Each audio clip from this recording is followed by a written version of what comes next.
Bueno, ¿cómo están? ¿Bien? ¿Vamos a empezar? Perdón por la demora, me cuesta mucho llegar los ascensores, las cosas que hay que ir cargando, es como... Llego justo. Bueno, vamos a ver la segunda clase, ¿se acuerdan?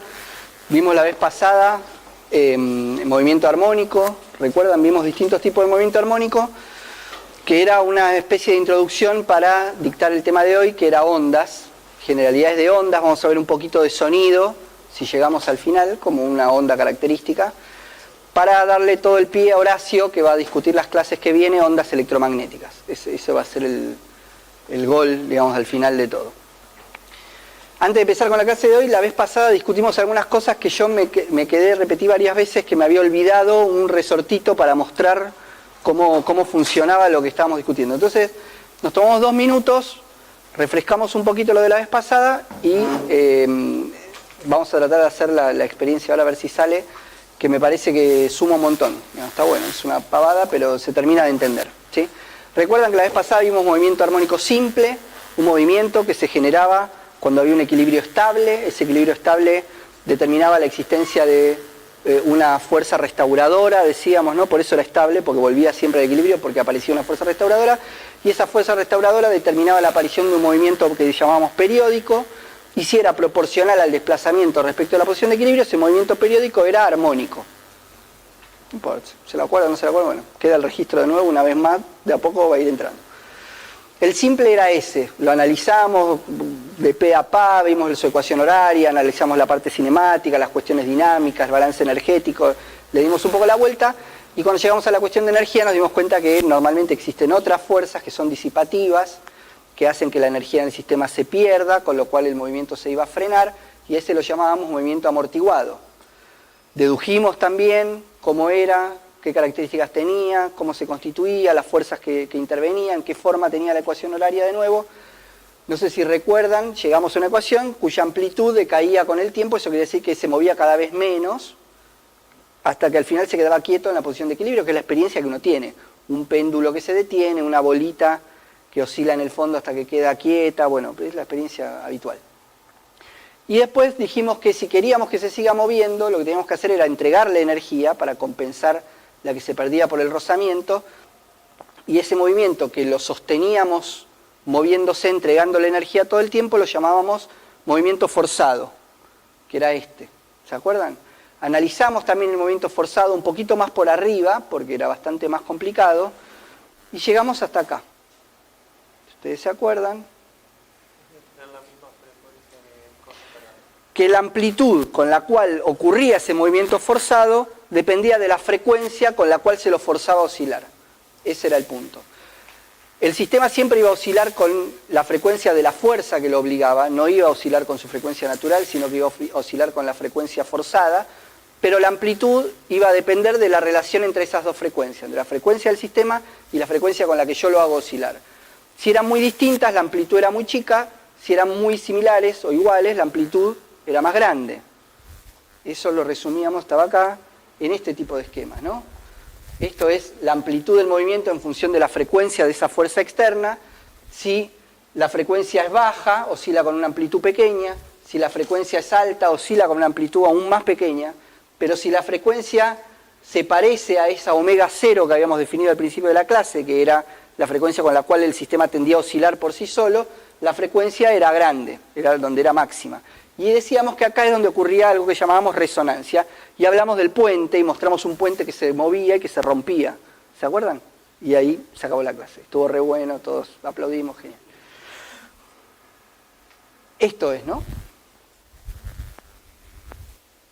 Si este vector representa la fuerza con la cual hago oscilar a mi sistema, que son estos resortitos, si la fuerza tiene una frecuencia baja, ¿no?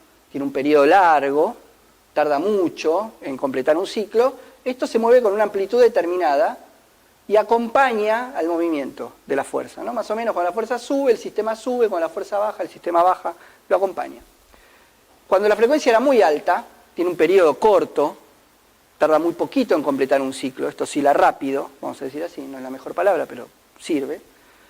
El sistema oscila con una amplitud pequeña también, y va como al revés, ¿no? Cuando la fuerza sube, el sistema baja, cuando la fuerza baja, el sistema sube. Y cuando la fuerza tiene una frecuencia similar a la natural del sistema, que viene a ser esta que está representada acá, cualquiera sea, el sistema lo que hace es oscilar con una amplitud enorme, ¿no? Eso es resonancia, esto es resonancia. Esto es lo que yo decía que podíamos hacer acá. No sé si el director de cámara nos va a acompañar, no importa, es para nosotros, esto lo dejamos acá entre nosotros. Eso es algo que yo quiero representar con esto, ¿no? Esto es un anillo de espiral, un resorte plástico y un poquito de peso que le puse, que le pongo todo el llavero, no funciona, ¿no?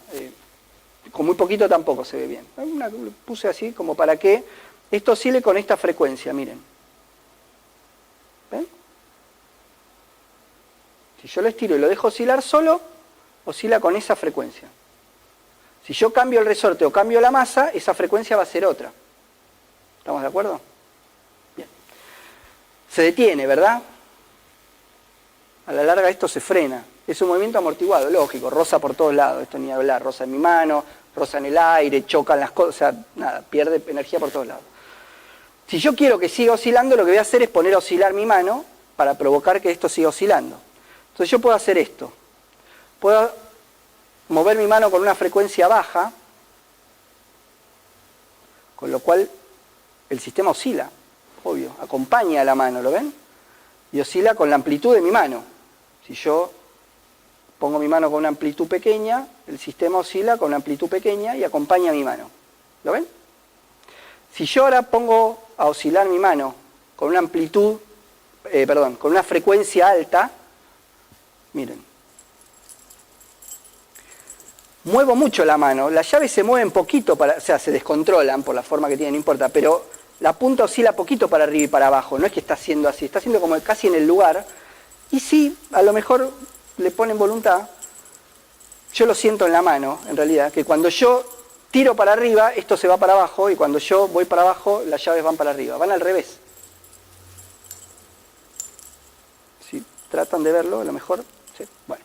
Lo más divertido pasa cuando lo hago resonar, que es para lo que lo traje, obviamente. A esta altura no nos vamos a engañar. Entonces, miren, esta es la frecuencia con la que oscila naturalmente. Yo lo que voy a hacer es tratar de mover mi mano con una frecuencia lo más parecida posible a esta, ¿no? Apenas muevo la mano, se mueve para todos lados, de hecho se mueve tanto que se me descontrola todo, ¿no? Porque el sistema es como muy trucho, pero se entiende, ¿no? La idea, apenas, mirá. Bueno, esto es resonancia, esto es resonancia. Eso es lo que está representado acá, se ve mejor acá, ¿sí? Bueno, hoy traje más cositas para, si podemos, vamos a tratar de... Listo, esto era para quedarnos con el concepto de la clase pasada. Hablamos de la cantante que rompe la copa, ¿no? Bueno, si yo pongo a oscilar eso con la suficiente energía, a lo mejor rompo el resorte en algún momento, ¿no? Esa es la idea. Oscila tanto que se parte. De eso se trata, de lo que estamos charlando. Bueno, vamos a la clase de hoy. Arrancamos, por fin, tarde, ¿no? Como dice ahí, de las oscilaciones a las ondas, ¿no? Vamos a pasar de lo que venimos viendo a lo que vamos a discutir específicamente hoy, que es fenómenos ondulatorios. Entonces vamos a empezar definiendo un poco ondas y después las vamos a poner a oscilar. Vamos a hacer ese recorrido. Entonces, a mí siempre me gusta explicar por qué hay que hacer las cosas, ¿no? Porque sobre todo en una materia como esta, como física, para ustedes, es como a veces difícil saber por qué estamos discutiendo todas estas cosas, ¿no? Porque a lo mejor cuando estudian química o química biológica o biología, es más transparente por qué hay que saber biología o química biológica, pero física a veces no es tan obvio, ¿no? Entonces siempre es bueno traer a colación qué es lo que estamos discutiendo y en algún punto tratar de explicar por qué, ¿no? En el caso particular de lo que estamos discutiendo hoy, de los fenómenos ondulatorios, es re importante que los entendamos, porque un montón de fenómenos que son en principio muy disímiles, como los que yo puse ahí porque me pintó, es una lista que la tipé en 2 minutos pensando cosas, que se me ocurría que podían ser fenómenos ondulatorios, cosas que, digo, en principio parecen muy distintas, como encender una lamparita, hablar o tirar una piedra en un estanque, todas tienen en común que son fenómenos ondulatorios, ¿no? Es algo que subyace a un montón de fenómenos y ustedes lo van a encontrar por todos lados. Cuando digo por todos lados, de verdad.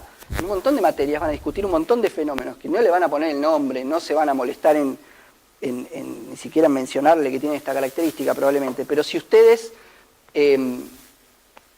profundizan en el estudio de un montón de fenómenos, se van a dar cuenta que siguen estos patrones. Entonces, entender estas cosas muchas veces sirve de base para un montón de... Por ejemplo, no sé, yo me acuerdo de microbiología, ustedes no cursaron microbiología, pero saben que las bacterias se las puede cultivar en un tarro que tiene nutrientes, ¿verdad?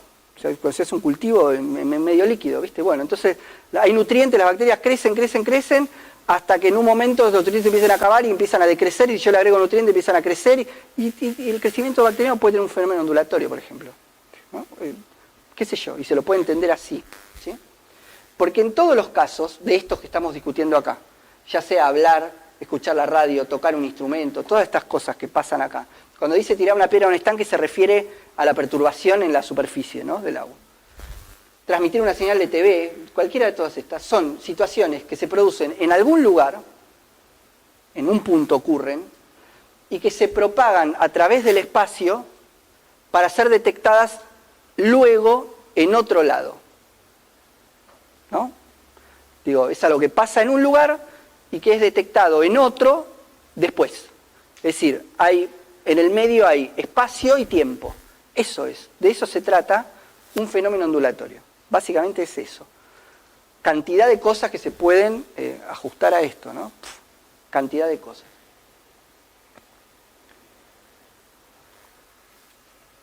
Como pongo acá, en la definición esta, que la saqué de algún libro, no me acuerdo cuál, en la misma definición aparece un componente temporal, porque dice que se detectan posteriormente, y un componente espacial, porque se detectan en otro lado, ¿sí? Entonces, la función que nosotros vamos a encontrar, que se llama función de onda, tiene que ser una función de x y de t. Tiene que ser una función de dos variables, que tengan en cuenta la parte espacial y la parte temporal. ¿Estamos bien? ¿Sí? Es re importante. Ustedes vieron electrostática, por ejemplo, vieron sus teóricos de campo, ¿verdad? Y cuando una carga interactuaba con otra, ¿qué les dijeron? ¿Qué les quedó a ustedes de eso? ¿Cómo interactúa una carga con otra? ¿Qué quiere decir por medio del campo? Está bien, sí, eso, ok. Son las palabras. Por medio del campo. Son 4 palabras. Genial. ¿Qué quiere decir eso? ¿Qué estamos diciendo? ¿Por qué tenemos que meter algo como campo en el medio? Eso es lo que usted tenía que llevar al teórico de campo. Estoy seguro que Karina lo habló todo esto. ¿No era lógico en la comunicación a distancia? Sí, la acción a distancia. Eso, ¿no? Eso. Antes de pensar en campo se pensaba en acción a distancia. ¿Y qué característica tenía la acción a distancia? Que era... No, pero aparte, pero había algo que se puede medir, digamos, que era como, y que entonces no podía ser. Que es instantánea. Claro, la acción a distancia es instantánea. Y los fenómenos no son instantáneos, nunca. Siempre, nunca, como dice el chino. Siempre media tiempo. Siempre hay un componente temporal. Necesitamos pensarlo así. Y de hecho, la manera de interactuar, como se piensa, se puede pensar, vamos a decir así. Porque se puede pensar de muchas maneras, pero la manera que se puede pensar cómo interactúan dos cargas en el espacio es a través de una onda. Porque eso que uno dice por medio del campo, ¿qué es por medio del campo? Es algo pasa en el campo acá que se propaga hasta donde está la otra carga y genera algo en esta otra carga que está en otro lado y en esa mediación pasó un tiempo. Eso es un fenómeno ondulatorio. Eso. Igual. Eso es lo que está puesto acá. Por eso se habla de ondas acá. Y cuando hablen de ondas electromagnéticas, porque cierra perfecto, digamos. Es la manera de pensarlo, ¿eh? Ojo, esto seguramente también se lo machacaron mucho. No quiere decir de ninguna manera nunca que las cosas sean así. No es que son así, es las pensamos así. Como son, qué sé yo, como son. Bueno, entonces, pensando en eso, que un fenómeno ondulatorio es eso que pusimos antes, yo escribí esta definición de onda tratando de usar las mismas palabras para que vengan a cuento, ¿no? Dice, una onda entonces, la vamos a definir, es la propagación de una perturbación de alguna condición de un medio material o de un campo que se propaga por el espacio ocupado, por el medio material o por el campo, ¿no? Acá hay que hacer hincapié en algunas cosas. Es la propagación de una perturbación que se propaga por el espacio. ¿Estamos bien? Eso es. Eso es una onda. Hay que desgranarla, ¿no? Todavía está como, es un granito, esto es una piedra sólida, necesitamos desarmarla. ¿Qué quiere decir propagar? ¿Cómo me la definen la palabra? Van al diccionario y buscan propagar, propagación, propagar. Transmite, está bien. Se arrastra también. ¿Qué da la sensación de qué? ¿Viste? Hasta me hacen con el gesto. ¿Qué es esto? Se mueve, pero ¿se mueve en el lugar? No. Se traslada, ¿no? Algo así, un movimiento de traslación, ¿no? Algo que se traslada de un lugar a otro. Entonces, es el traslado de la perturbación de alguna condición. Y ahora enfoquémonos en esto. Las cosas tienen condiciones. Con esas condiciones es alguna cualidad, algo, alguna propiedad. La temperatura, el tamaño, el color, la intensidad de alguna magnitud, lo que sea. Alguna propiedad se perturba, cambia, es afectada, se modifica, qué sé yo, algo le pasa. Y esa modificación de esa condición se propaga, se mueve. Yo perturbo acá y esa perturbación resulta que se propaga, se traslada, se transmite, no sé qué otras palabras usaron, se transmite, se arrastra, me que se va arrastrando, se va de ahí, ¿no? Y de manera tal que yo la puedo ver, detectar, encontrar, medir en otro lado, habiendo pasado un tiempo, claro, el tiempo que tarda en llegar de un lugar al otro. Esa propagación tiene una velocidad, la vamos a ver, claro. ¿Sí? Eso es una onda. Es eso, no es otra cosa, ¿eh? Ojo, ¿eh? Como dice acá, bueno, se propaga por el espacio ocupado, por el medio, ¿no? Claro, obvio. Y la última parte que me interesa discutir es esto, que dice, alguna condición, dice, de un medio material o de un campo. ¿Por qué hay que hacer esa aclaración que es fundamental? Porque si no la haces, te está faltando un montón. Parece una pavada, podría hasta estar entre paréntesis, pero es bastante clave. Porque el problema es este. En algún momento los científicos se pusieron de acuerdo que las ondas, que la luz, vamos a decir, lo que uno entiende como luz, era una onda electromagnética. Era una onda, o sea, tenía propiedades de onda. Se comportaba como si fuera una onda. Le pasaba esto. Se propagaba, qué sé yo, vamos a ver que estas cosas tienen propiedades. Bueno, uno las medía, encontraba esas propiedades, respondía a como si fuera una onda. Genial. Una onda entendida así, claro, esto es una onda. Entonces, vos decís, genial, es la perturbación de alguna condición. Resulta que la luz llega a ponerle del Sol a la Tierra, y en el medio atraviesa vacío. Vacío. Entonces, ¿cómo puede ser que se propague la perturbación de alguna condición por el vacío? Digo, la pregunta que se hacían en 1700 era, ¿qué condición tiene el vacío? ¿Saben lo que es vacío? Nada, en el sentido filosófico, digamos, nada, nada. ¿Qué condición tiene la nada? ¿Qué le puedo perturbar yo? ¿Me explico? ¿Qué le puedo cambiar? Si no hay nada ahí, ¿qué puedo cambiar yo donde no hay nada? Entonces, lo que se pensó es, bueno, ok, ¿será que no hay nada? ¿Será que hay algo que es tan sutil que no lo podemos medir? No lo estamos viendo, pero algo tiene que haber. Porque si es la propagación de una perturbación, bueno, pues nada no se puede perturbar. Entonces ahí hay algo, ¿no? ¿Oyeron hablar del éter?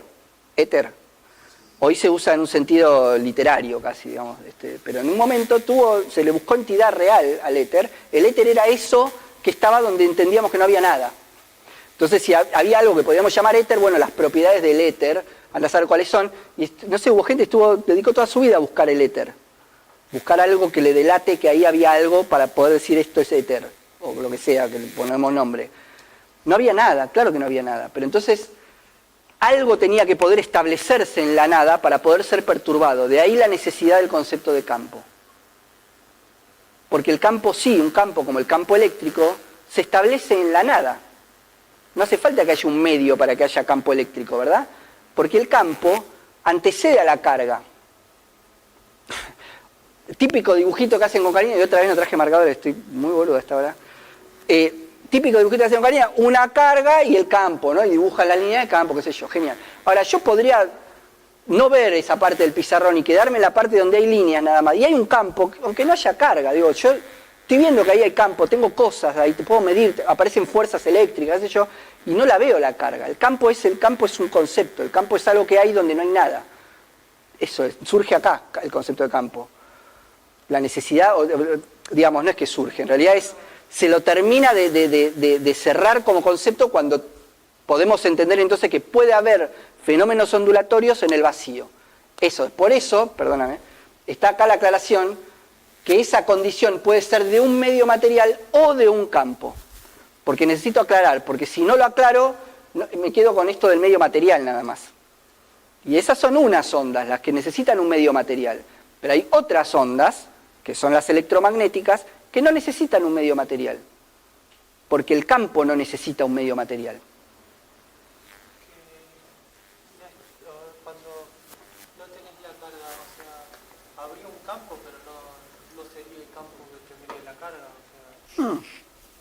Yo quiero decir con esto, yo puedo aislar una porción de un volumen acá y medirlo y detectar la presencia de un campo. ¿Qué sé yo? La carga de dónde viene, la suma de las cargas que hay dónde, no sé. Bueno, quiero decirle, pones una carga, la carga estaría transmitiendo, estaría alterando el campo. Si pones una de prueba, no, por definición. No, una carga que... Ah, sí, claro, el campo va a ser resultante del que había más el que genera la carga nueva, claro, sí. Pero que digo es que el concepto de campo viene aparte del de carga. Uno lo puede tomar aparte, lo puede pensar aparte. ¿Sí? Sí. Okay. No, tampoco es tan complicado, a veces uno parece que lo sobreexplica y entonces está queriendo explicar no sé qué. Es esto, no es otra cosa, es esto. Bueno, entonces, volviendo, la propagación de una perturbación, ¿sí? Y lo que me interesa también que quede recontra claro es que lo que se propaga es la perturbación, no la condición. ¿Sí? Ahora lo vamos a ver con un ejemplo, si quieren. Por ejemplo, esto es una onda. Alto GIF. Esto es una onda, ahí está. Hay algo que se mueve de izquierda a derecha, ¿verdad? Es la soga, esto es una soga, ¿no? O sea, es un dibujo, pero lo que quiere representar es una soga a la que yo le hago esto. Imaginen, un latigazo, así un chicotazo en una cuerda. Ok. Entonces, hay algo que se mueve de izquierda a derecha, ¿no? Se ve. Yo veo algo, puedo seguir con el dedo, lo puedo seguir con la vista. ¿Es la soga la que se mueve de izquierda a derecha?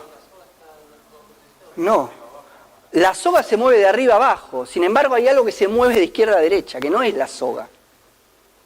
Entonces, justamente, no es el medio material el que se propaga, sino la perturbación del medio material.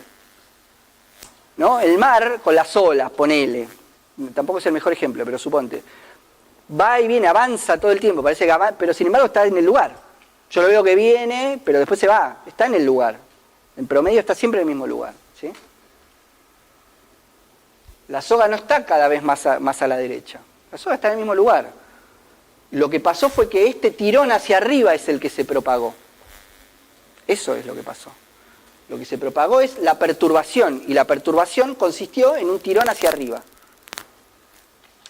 Entonces, este tirón hacia arriba que yo hice acá, ahí, ¿no? Se propaga de manera tal que si yo pongo acá, no sé, dejo mi dedo puesto acá, me paro acá arriba, soy una mosca, siento un tirón hacia arriba también. Eso que pasó allá, lo detecté acá, un tiempo después. Eso es una onda. Este es re fácil. Parece complicado, pero es re fácil. ¡Ah! ¡Oh, malísimo! Ah, malísimo. Perdón, perdón. Me desaparecieron unas cosas que tenía acá divinas, boludo. Ah, no te la puedo creer. Bueno. Pues la miré hoy a la mañana, estaba bien. Vamos a... Les voy a pedir había 2 fotogramas del GIF. No es tan difícil. Tampoco traigo... No tienen un marcador de pizarra, ¿no? Ustedes no, ni fe. Sí, eso es un genio. Eso es un genio.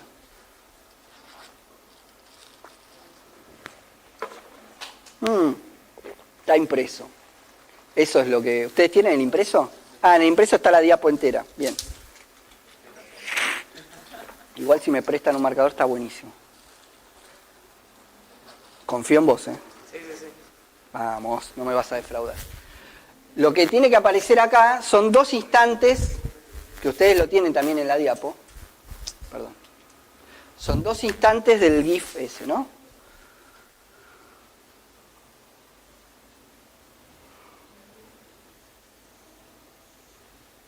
En dos momentos distintos. Saco una foto en un momento y saco una foto en un momento posterior. Eso quiere decir lo que estaba acá. Había una foto acá, que es el dibujo de arriba, y otra foto en un momento posterior, el dibujo de abajo. ¿En qué diferían las dos gráficas? Son funciones. Vamos a tratar de encontrar la función, ¿sí? ¿En qué difieren las dos gráficas?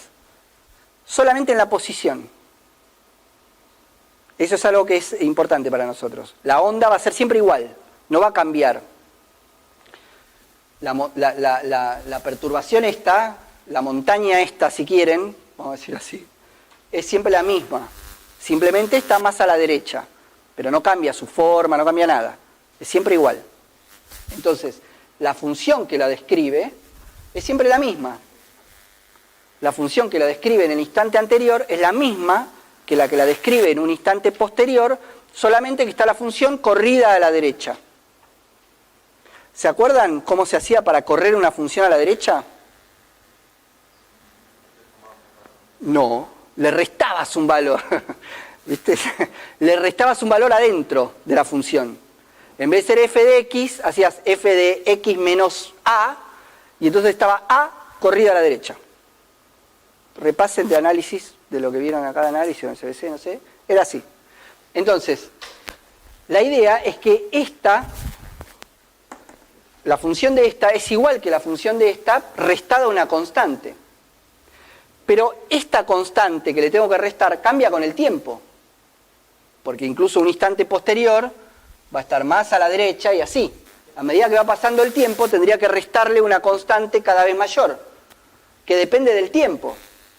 ¿Y de qué más depende?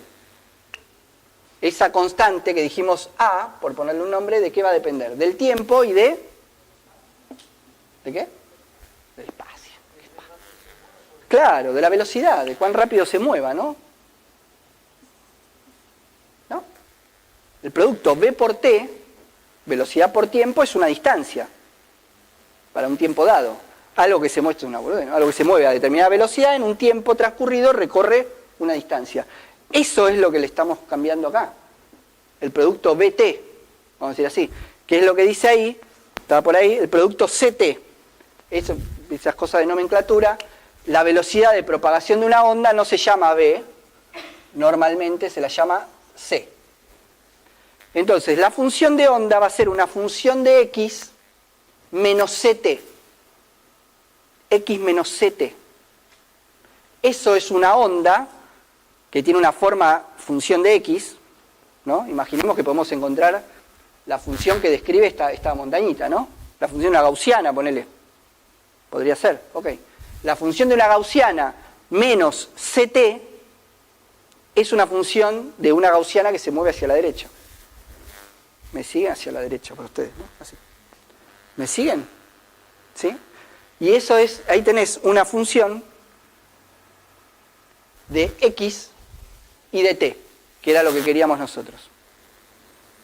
Entonces, las funciones de onda siempre van a ser la función de X, sea cual sea la forma que tenga. Ahora la vamos a ver para ondas armónicas, que es lo que a nosotros nos interesa, pero puede ser para cualquiera esto. Puede ser para un pulso con esta forma como una montañita, podría ser una onda cuadrada, la llaman una onda cuadrada, que es como un cuadrado que se mueve hacia la derecha también. La función que quieran, menos CT, es una onda que viaja hacia la derecha. Se llama onda viajera a la derecha. Si ustedes hacen más CT, va a ser una onda viajera a la izquierda. Genial. Genial.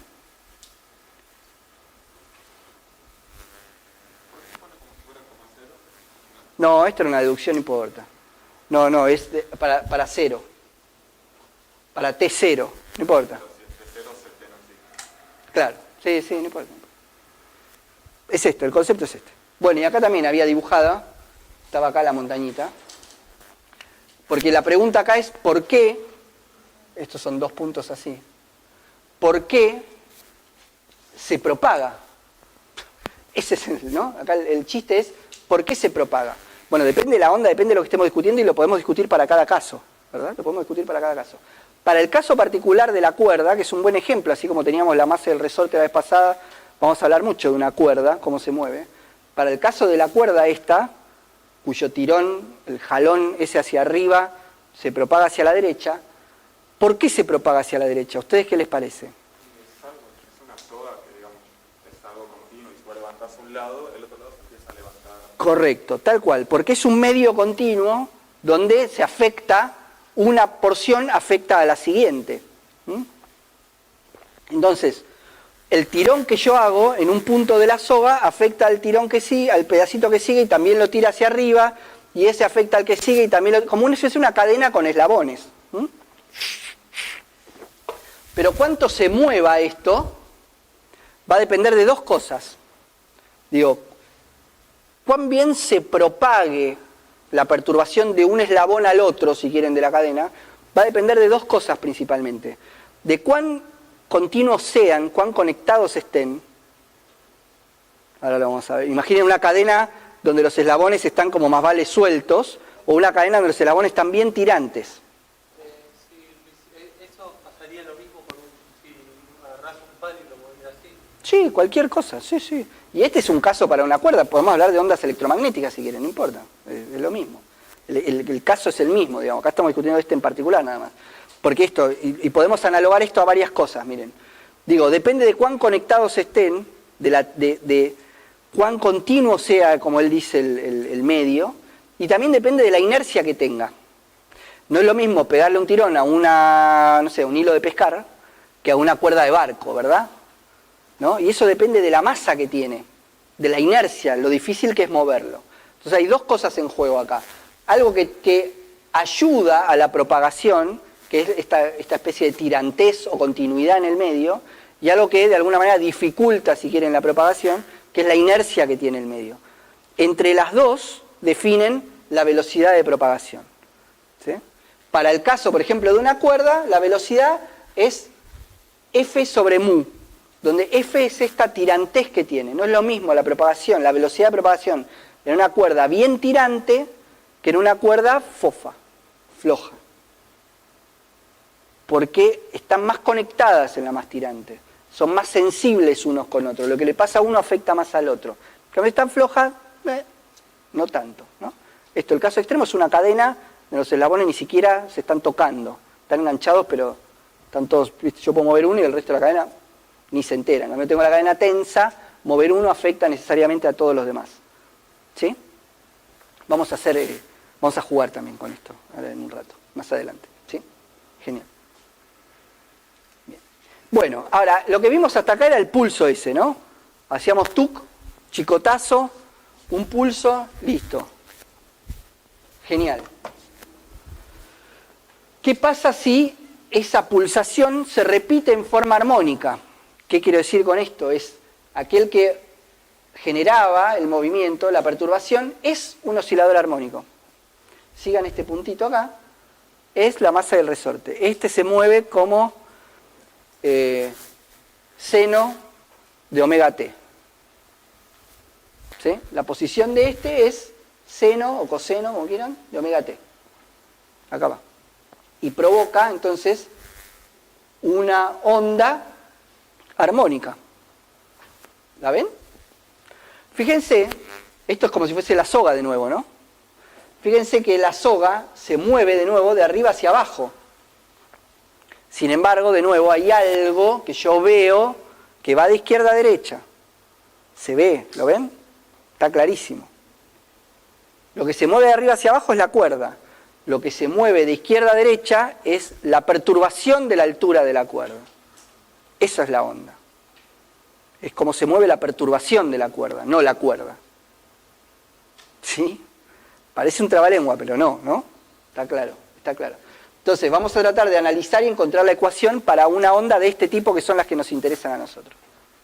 Las ondas armónicas. Recuerden que va a tener que ser una función de x y de t. Bueno, es algo así. El ejemplo podría ser este, ¿no? Una regla, ponele, que la pongo a que oscile así, tipo armónica, con una cuerda en la punta, y entonces pongo oscilar la cuerda. Ese es, por ejemplo, un sistema como el que veníamos, como el que queríamos dibujar acá, ¿no? Bueno, entonces de nuevo, la tenemos acá, entonces lo que vamos a hacer es analizar las dos dimensiones por separado, la dimensión espacial y la dimensión temporal. Para analizarla por separado vamos a fijar una y analizar la otra. Entonces, como dice acá, voy a mirar un punto, en vez de mirar todo junto, que es difícil de analizar todo junto, me voy a enfocar en un punto, en un lugar, una posición, y voy a ver qué le pasa a ese punto en función del tiempo. Esto hago, ¿no? Miro acá, que está justo este GIF porque tiene un cosito ahí, ¿no? Está ideal. ¿Cómo se mueve esto? ¿Siguiendo qué ecuación?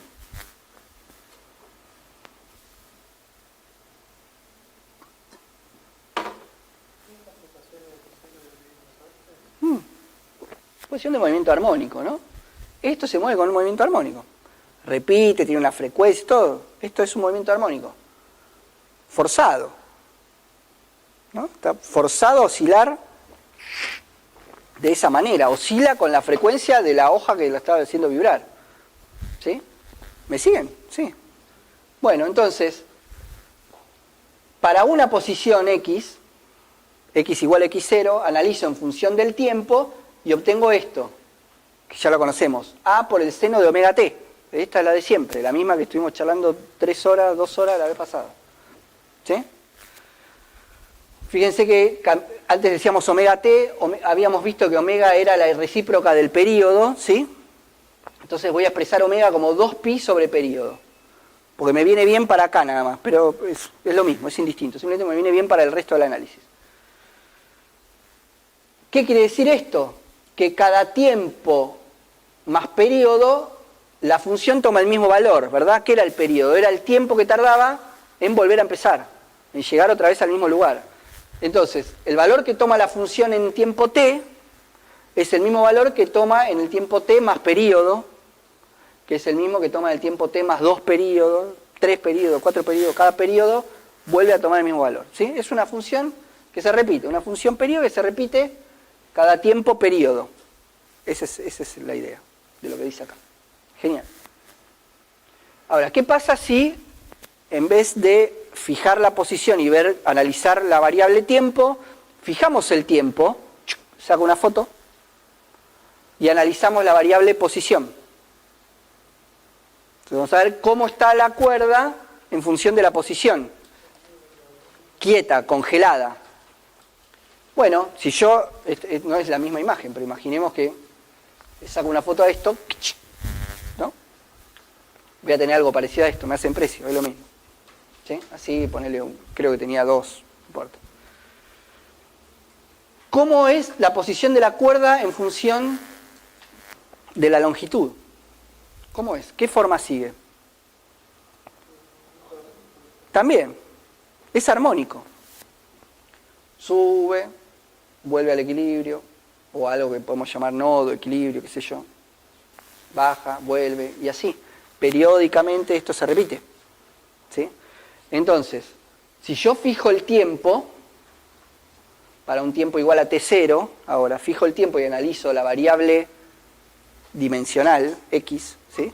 El espacio, voy a tener una función igual, pero en vez de ser una función de t, va a ser una función de x. ¿Estamos de acuerdo? Y en vez de tener acá la variable periodo, voy a tener algo análogo al periodo, pero en distancia. ¿Me siguen? Si el periodo era cada cuánto tiempo repite, esta es cada cuánta distancia repite. Es análogo, es una función análoga, pero con la variable cambiada. Esto es lo que se llama longitud de onda. La longitud de onda es como el periodo, pero espacial, en vez de temporal. Es igual, es un parámetro igual. Otra vez, tenemos una amplitud, tenemos todo igual, pero ahora tengo esto que llamo longitud de onda. Si junto todo, el análisis de la variable de la distancia y el análisis de la variable temporal, voy a llegar a algo como esto. Miren, está buenísimo. Voy a tener una función como esta, que es una función seno, también periódica, ¿ven? Es una función periódica, pero es doblemente periódica. Es periódica en la distancia y es periódica en el tiempo. Y fíjense que es una función de x menos algo t. Esta es la función de onda de una onda armónica, que se mueve hacia la derecha. Ja. ¿Sí? ¿Está bien? Y lo que me interesa destacar de esto, porque esto es una pavada, digamos, no estamos descubriendo nada, es que cuando uno habla de una onda armónica como estas, hay que tener claro que tienen una doble periodicidad. Son doblemente armónicas. Son armónicas en distancia y son armónicas en el tiempo. Y hay que tenerlo recontra claro. Cuando ustedes dibujen esas viboritas que dibujan, ¿no? Viene una onda y hacen un garabato así. Hay que tener claro qué es lo que uno está dibujando, ¿no? Porque acá, ¿qué hay en este eje Y? ¿Cómo podemos generalizar esta variable? ¿Esta variable cuál es? Y. No, amplitud es un parámetro, ¿no? Amplitud es esto. Puede ser altura de la cuerda, si era la cuerda esta, puede ser posición, si es que se está moviendo de otra manera.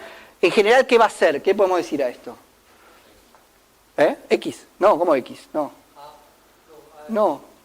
Es que no, físicamente digo que es. La altura, la posición, esto...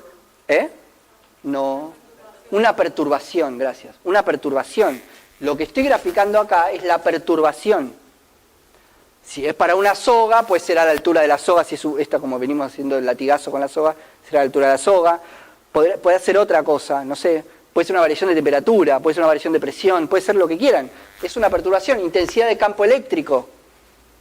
Cualquier cosa. Acá es la perturbación. Siempre. Esto es cómo se perturba, ¿no? ¿Me siguen? Lo de la cuerda, esto es una abstracción, ¿eh? La idea no es discutir la cuerda, ¿no? La idea es discutir ondas.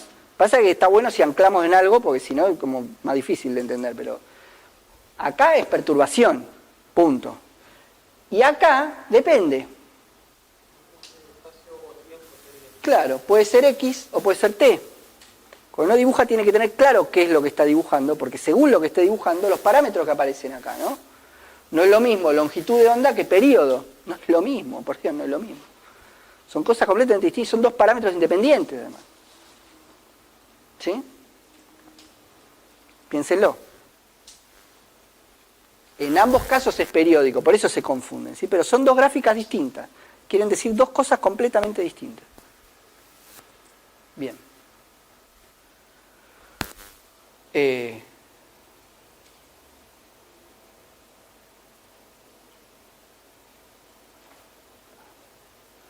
Bueno, acá porque...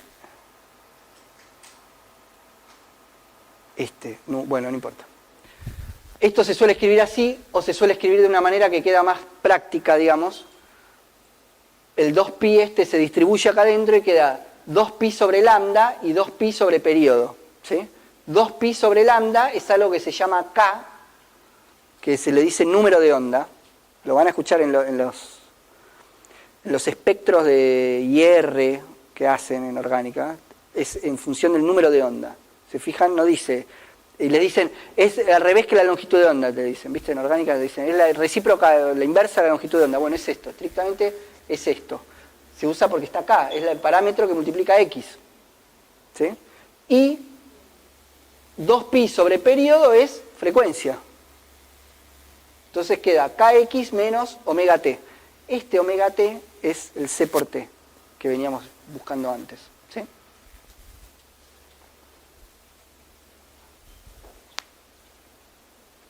Genial. No importa. Bueno, todas las ondas están sujetas a los mismos fenómenos. ¿Sí? Todas las ondas se reflejan, todas se refractan, se difractan, interfieren. Digo, son fenómenos que uno está más acostumbrado a ver en general para ondas, o a pensarlo, acá se dicta más para ondas electromagnéticas, pero valen para cualquier tipo de ondas y está re bueno porque a veces es más fácil analizarlo en otro tipo de ondas más simples de ver y después extrapolar eso que uno encontró o que aprendió a otras ondas que son más complejas, como por ejemplo las ondas electromagnéticas. Uno no las ve ¿viste? Es como, bueno, sí las ve, pero no ve la onda, ¿no? Uno ve los efectos de la onda, ¿ok? Van a ver un caso que me parece súper interesante y por eso lo traigo. Por ejemplo, dice ahí, todas las ondas se reflejan. Reflejo está claro, uno lo piensa en función de un reflejo de un espejo, ponele, ¿ok? Pensando en eso. Una onda se propaga hacia... Vamos a mirar, acá hay dos casos distintos, vamos a empezar por uno.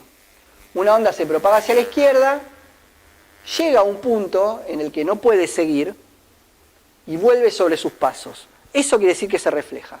A eso hacemos referencia cuando decimos se refleja. Esta onda se reflejó en este punto, porque no pudo seguir, o a veces no hace falta que no pueda seguir, simplemente algo cambia en el medio que provoca una reflexión. No hace falta que sea un caso como este. Bien. Ahora, fíjense que acá hay representadas dos reflexiones bien distintas, ¿no? Y son así, estas son animaciones, son representaciones, pero esto es lo que ocurre de verdad, y ahora lo vamos a tratar de hacerlo. En este caso, el extremo de la cuerda está fijo, está clavado acá, ¿no? Tiene un clavito ahí, pic, y entonces no se puede mover. Y eso provoca que el reflejo como sea. Está invertido, ¿no? El pulso viene por arriba y el reflejo vuelve por abajo. Sin embargo, si el extremo está libre, el reflejo no se invierte. ¿Lo ven? ¿Por qué se invierte o no se invierte? ¿Cómo es que afecta esto? Y esto lo traigo, ahora van a ver por qué. ¿Cómo es que afecta esto de que este esté fijo o este no? ¿No? ¿Lo pueden ver, pensar? Vamos a hacer una...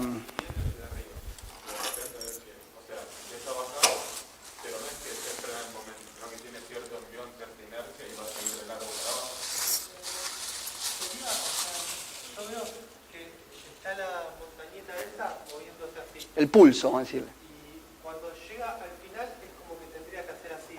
Sí. Cuando está fijo no puede hacer así, Sí. le impulsa para abajo. Es... La velocidad, porque no pierde la energía en el segundo, entonces puede volver. Bueno, sí, en todos los casos puede volver, ¿eh? Pero en este vuelve por abajo, en este vuelve por arriba. Son conservativos, esto estamos analizando casos bien sencillos, ¿no? Nunca se pierde la energía. Pero es esto, ¿no? Acá quiere mover el clavo para arriba y no puede, porque el clavo lo mueve para abajo, ¿no? Es el principio de acción y reacción. Si yo quiero empujar la pared y no la puedo empujar, yo siento un empujón para acá, ¿no?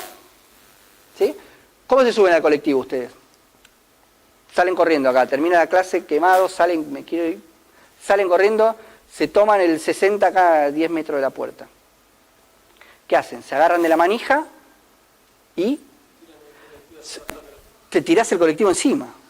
Básicamente haces eso, ¿no? Por suerte está atajada, está bien trabada la manija y el colectivo es lo suficientemente masivo como para ganarte en el tirón y el colectivo te tira arriba para vos. Pues vos tirás así y vos te vas para allá. Es como, si lo piensan 2 minutos, hay que pensarlo, porque no es obvio lo que está pasando ahí, ¿no? Lo mismo que si yo salto, ¿no? Si yo salto, ¿cómo hago para saltar? ¿Qué hago estrictamente cuando salto? ¿Qué hacen mis piernas? Empujan el piso para abajo. De hecho, si estoy en un lugar que el piso cede y hago así, me voy para abajo, ¿no? No saltes en un lugar que se puede romper, porque te vas para abajo. Sin embargo, como este no se va para abajo por suerte, es lo suficientemente rígido, genera una reacción hacia arriba y yo me impulso hacia arriba. Soy yo el que me muevo hacia arriba y no el piso hacia abajo.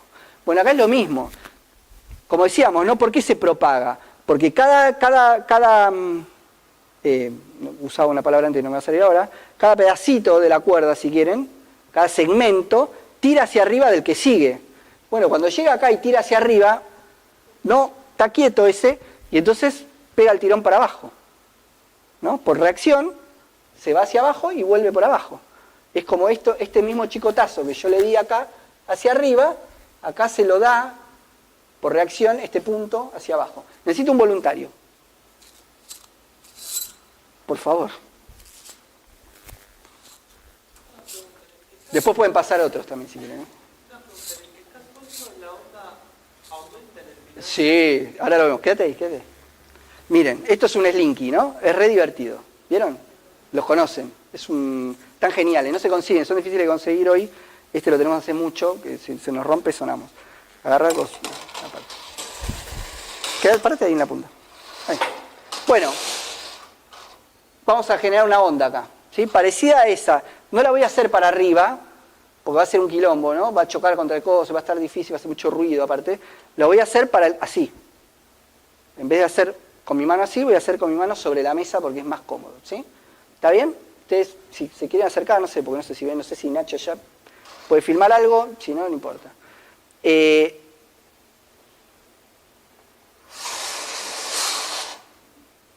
Miren, yo hago la onda para allá. ¿La ven? Como vuelve de allá. ¿Sí? ¿Vos qué sentís en tu mano cuando llega allá? Como que me voy también. Y para no irte, ¿qué haces? Ponés dura la mano y como que compensás el movimiento para el otro lado. Bueno, eso que haces vos con la mano es lo que hace que vuelva al revés. ¿Sí? Ella necesita poner la mano dura y compensar ese tirón que siente hacia allá, haciendo fuerza para el otro lado. En ese hacer fuerza para el otro lado es que hace que el pulso se refleje invertido. ¿Sí? ¿Está bien? No sé si lo ven allá. Bueno. Si quisiéramos hacer el segundo caso es muy difícil, porque ella tendría que poder fluir con el resorte como si fuese el resorte mismo, y no se puede. No, básicamente no se puede. Ahora pensamos qué pasa en el de abajo, pero no lo vamos a poder hacer acá. Y lo otro que quiero aprovechar para mostrarles ahora es, recuerdan que cuando hablamos de la velocidad de propagación dijimos que dependía de dos cosas, de la tirantez y de cuán masivo sea, ¿no? Cuanto más tirante y menos masivo, más velocidad de propagación. Cuanto menos tirante y más masivo, menos velocidad de propagación. ¿Sí? Ok. Vamos a tratar de hacer algo así con el resorte este, ¿no? Miren, o traten de pensar, o memorizar la velocidad del pulso. Es una, ¿no? Bien, qué sé yo. Ahora lo que voy a hacer es agarrar y quedarme con espiras, ¿no? Entonces va a estar más tirante el resorte. Vos no sueltes, por favor. No, bueno, me va a lastimar la mano. No sueltes. Más tirante, entonces está más tirante y encima hay menos espiras. Las dos cosas hacen que aumente la velocidad, ¿verdad? Está más rígido, más tenso y menos masivo. Claro que sí. Ni la veo casi como va para allá. En cambio, si yo, al revés, lo pongo bien fofo, está muy poco tirante y muy masivo, hay mucha masa de resorte acá, ¿viste? Está mucho más lento. ¿Sí? Genial, gracias. Después seguimos un rato más. ¿Está bien? ¿Sí? Genial. Entonces quedó claro acá por qué viene invertido, vuelve invertido el pulso. ¿Y acá qué pasa? ¿Por qué no vuelve invertido? No solo no vuelve invertido, sino lo que notó él, ¿no? Que la altura acá al extremo es el doble que la que venía. Mirá, yo te pongo la mano acá. ¡Oh! ¿Viste? Esta está a la altura del pulso, ¿no? Más o menos. ¡Oh! Es el doble, de hecho. Es el doble. ¿Por qué? Porque el movimiento se basaba en mover algo que estaba más adelante. Ahora no hay nada más adelante. Correcto. Esto se mueve hasta esta altura porque sufre el tirón hacia arriba del que está a la izquierda, pero también sufre el tirón hacia abajo del que está a la derecha, ¿no? Porque tiene que arrastrar al otro que viene a continuación más a la derecha, tiene que hacer fuerza, si quieren, o algo así, gasta algo en levantar al que sigue. Si no viene nadie atrás, libre, ¿no? Pega el chicotazo libre, que le da para tener más altura, y ese extra es el que provoca la vuelta, en realidad. ¿Sí? Bien. Claro, pues acá se acabó soga, no es más nada, esto oscila libremente, no tiene que mover a nadie más acá. Esto yo no tengo la diapo acá, pero esto también se hace, por ejemplo, con una soga muy pesada, imaginen algo así, y a continuación una soga bien livianita. Entonces también hay un reflejo que vuelve por arriba. Parte sigue por acá, pero parte se refleja por arriba, porque pasa este mismo fenómeno, no tan marcado, digamos, porque hay algo de este lado, pero también ocurre. Eso sería por la inercia de tener la suerte. Claro, claro. Bien. Entonces, lo que está planteando esta diapo es la resultante de las dos, la que va y la que viene. ¿Cómo se suman esas dos ondas? Una que va hacia la derecha, una onda viajera hacia la derecha y una onda viajera hacia la izquierda. Ah, perdón, pero les quería decir algo, no, perdón, antes de seguir con la diapo que sigue. Esto que pasa con las sogas, pasa con el resorte, ¿no? Ella es testigo de que había una reacción para el otro lado y que volvía invertido el pulso. Es algo que pasa con todas las ondas y está buenísimo, porque por ejemplo, miren ustedes qué loco, que una onda electromagnética que se refleja, ponele en una superficie de agua, que se refleja en el agua, vuelve invertida. En cambio, una onda electromagnética que se refleja en un metal, vuelve sin invertirse. ¿Viste? Sí, pará, porque no estamos hablando de soga, estamos hablando de otra cosa acá, ¿no? Es un reflejo, pero de otro tipo, o sea, nada que ver. Son cargas, campo, esa cosa que se llama campo, que no sé bien ni lo que es, que oscila, que no sé qué. Bueno, si yo hago un pulso lumínico, y ese pulso se refleja en algo como el agua, por ejemplo, pasa esto. Y si se refleja, ponele en un metal, pasa esto. ¿Por qué? ¿Por qué? ¿Qué les parece? ¿Eh? Sí, ¿qué del agua pone resistencia? Sí, ¿qué de los enlaces? ¿Qué son en realidad?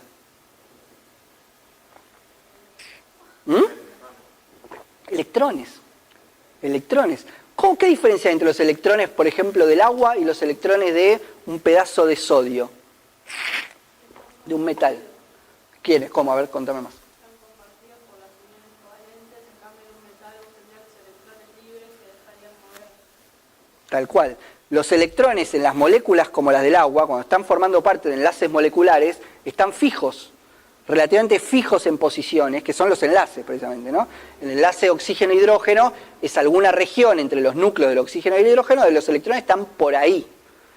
En el metal, ustedes lo vieron en química general esto, se establecen esos orbitales que abarcan todo el pedazo, todo el trozo con todos los núcleos de los electrones, andan libremente y no están preferentemente alrededor de un núcleo o de otro, sino que se trasladan libremente en algo que incluso, por lo menos a mí me acuerdo, me decían un gas de electrones. No sé si siguen usando el concepto, era un flash, ¿no? Hablar de un gas de electrones era una locura. Bueno, algo así como un gas de electrones, claro. Entonces esos electrones que están libres se comportan como un extremo libre. Y los electrones que están fijos en enlaces se comportan como un extremo fijo. Entonces yo, haciendo reflejar una onda lumínica, sé algo, puedo averiguar algo de los electrones de la materia que tengo delante. Mirá qué boludez, ¿no? Analizando, pensando en esto, en resortes de yo, podés interpretar algo como un fenómeno tan complejo y tan inentendible, si uno quiere, como un reflejo de una onda electromagnética en la materia, ¿no?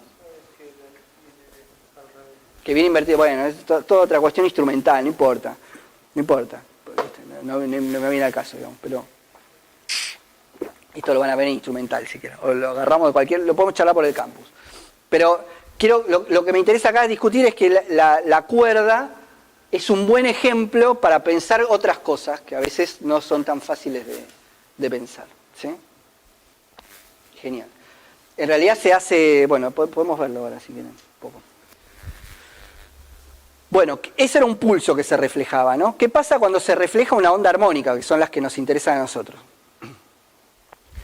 Esta diapo lo que hace es mostrar una onda viajera hacia la derecha y una onda viajera hacia la izquierda, que son iguales. Tienen la misma amplitud, la misma frecuencia, todo igual. Lo único que cambia es que una va a la derecha y la otra una es menos omega t, la otra es más omega t. Pero el resto de los parámetros es el mismo para todos. ¿Sí? ¿Está bien? Cuando coexisten en el espacio, se dice que interfieren. Que interfieren quiere decir que sus efectos son sumados. En el punto por donde están atravesando las dos ondas, lo que pasa es la suma de las dos ondas. La suma algebraica de los efectos de las dos ondas.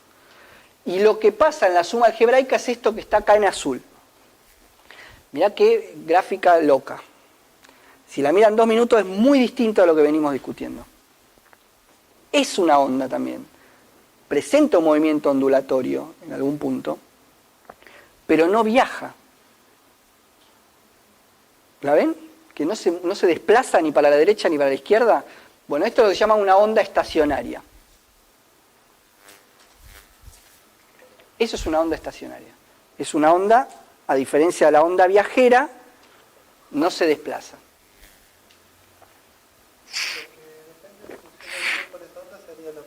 Sí. En algunos puntos y en otros no. ¿No?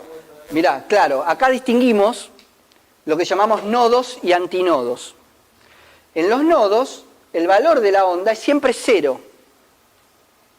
Por ejemplo, es este que está acá. Acá, la magnitud, la perturbación de la magnitud no existe. Acá la magnitud no se perturba, ¿ven? La cuerda está quieta siempre en el mismo lugar. No sube ni baja. Sí, absolutamente, y lo vamos a tratar de hacerlo con el resorte. Esto se llama nodo. En cambio, el lugar donde la amplitud de la perturbación es máxima se llama antinodo. En un ataque de imaginación le pusieron antinodo. Y en el medio, entre el nodo y el antinodo, tengo puntos donde la perturbación está en el medio, digamos. No es ni cero como en el nodo, ni máxima como en el antinodo, sino que está en el medio. Ahora, está claro que en el antinodo también hay momentos en los que vale cero, ¿no? Ahí vale cero, ahí vale cero, ahí vale cero, ¿no? Pero tengo un desplazamiento, tengo una perturbación acá, pero tengo lugares donde no se perturba.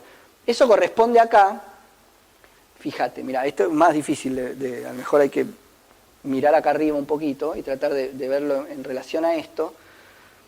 Cuando esta se va para arriba, es cuando coinciden dos picos acá. Y cuando esta se va para abajo, es cuando coinciden dos valles.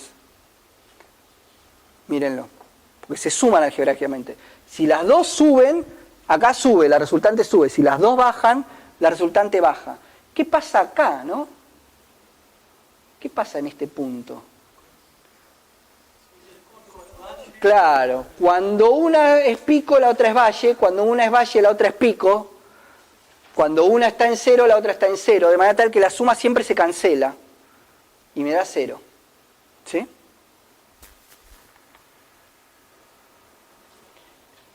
Esto es el producto de la suma de dos ondas que vamos a analizar acá.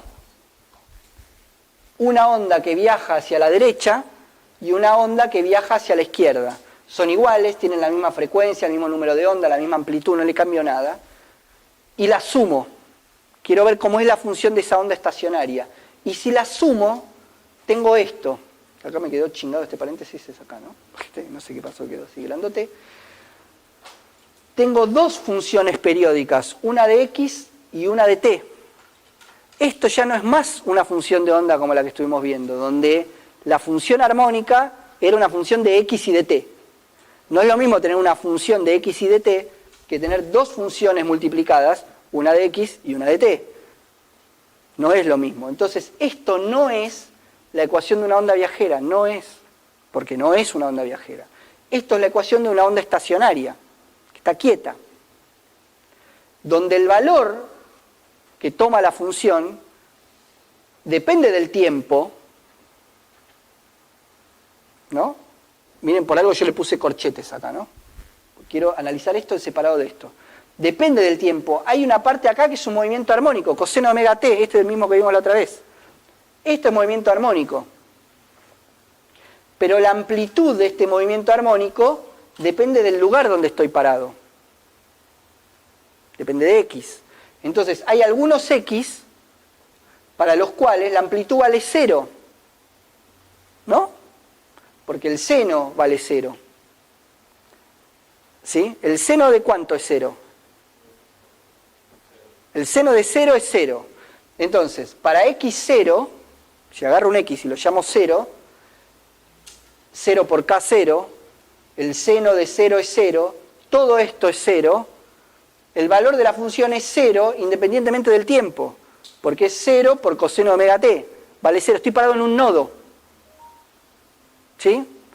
Cada 0 y cada, vamos a ver, una relación con el número de onda, ¿no? Eso estoy parado acá. ¿Sí?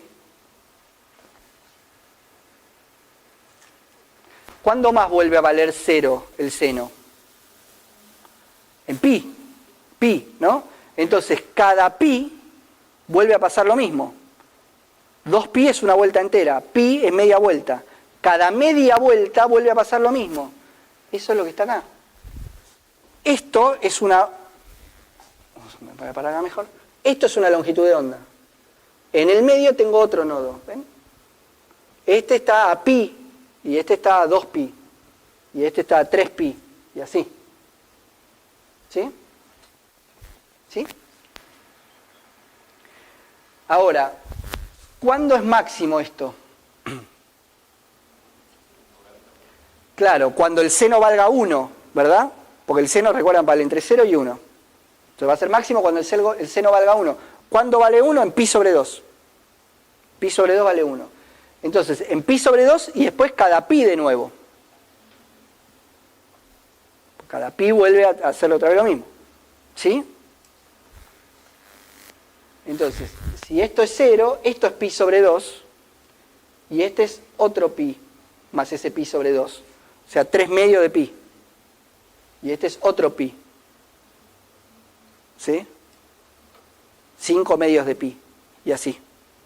Entonces, cada pi tengo un nodo o un antinodo desplazados un medio pi entre ellos. Y ahora la amplitud sí va a depender de omega t. Claro.